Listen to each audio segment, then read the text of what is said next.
අන්න ඒ කඩෙන් තමයි මෙන්න මේ තෑග්ග ඔබට ලබා දෙන්නේ.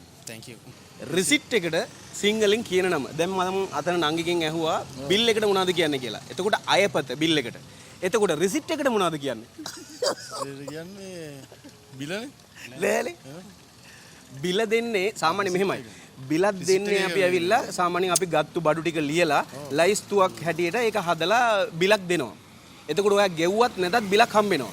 එතකොට ගෙව්වට පස්සේ ඔයාට රිසිට් එකක් හම්බ වෙනවා. ඒ රිසිට් එකට මොනවද කියන්නේ? මොකද්ද? ලදුපත ලදුපත. very good very good. එතකොට මේ තෑග්ග කාටද දෙන්නේ? මේ මහත්තයාටද ඔයාටද? ඔයාට තෑග්ගක් හම්බ වෙනවා. අල්ලගන්න මෙහෙම. අපේ channel එකේ ඔයා ප්‍රශ්න 15ක් මැද්දේ එක ප්‍රශ්නෙට හරි උත්තරයක් දීලා තියෙනවා. ඔබතුමාගේ නම මොකද්ද? ජීවන් ජීවන්. ජීවන් කොහෙද ගම? මම දඹුල්ලේ මේ වැඩ කරන්නේ මම සුබපතනවා ඔයාට. මේ වැඩසටහනට අපි මේ තෑගි ටික දුන්නේ අයිහා ගල්ෆ් කලෙක්ෂන් කියලා පිටරටින් ගෙනාපු බඩු ටික මෙහි දාලා විකුණනවා ඔඩ්ඩමාවඩි වල තියෙන කඩයක්. මුස්ලිම් කඩයක්. ඉතින් ඒ මහත්තයා කරන්නේ ඇවිල්ලා සාමාන්‍යයෙන් අපි කැමතිනේ රටේ තියෙන චොකලට් එකක් කන්න ඕනේ, රට තියෙන ඇඳුමක් ගන්න ඕනේ, රටවල් වල පාවිච්චි කරන ක්‍රීම් පාවිච්චි කරන ඒ වගේ තියෙනවනේ.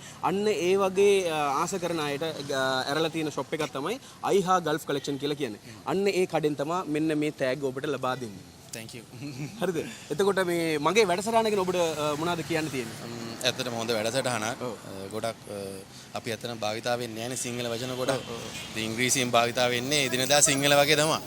ඉතින් ළමයිට ඉතින් ගොඩක් මතක් කරන එක හොඳයි මේ වගේ වචන. හොඳයි. එහෙනම් සද්ද දාලා ටෝක් විත් චානු කියලා දෙන්නම කියන්න බලන්න. talk with chanu සද්දෙට කියන්න ඕනේ. talk with chanu තව සද්දෙට. talk with chanu හරි හරි බොහොම ස්තුතියි බොහොම ස්තුතියි. හැමෝටම කියනවා subscribe කරන්න කියලා. හැමෝටම සබ්ස්ක්‍රයිබ් කරන්න කියලා. ඔව්. හරි. හැමෝටම කියනවා මේ channel එක subscribe කරන්න. ඇත්තටම හොඳ channel එකක්. thank you thank you thank you. හරි හරි හරි. බොහොම ස්තුතියි බොහොම ස්තුතියි බොහොම ස්තුතියි. බොහොම ස්තුතියි මහත්තයෝ. හරි අපි ගිහින් එන්නම්. හරි හරි. bye bye bye bye. හරි. යා යා.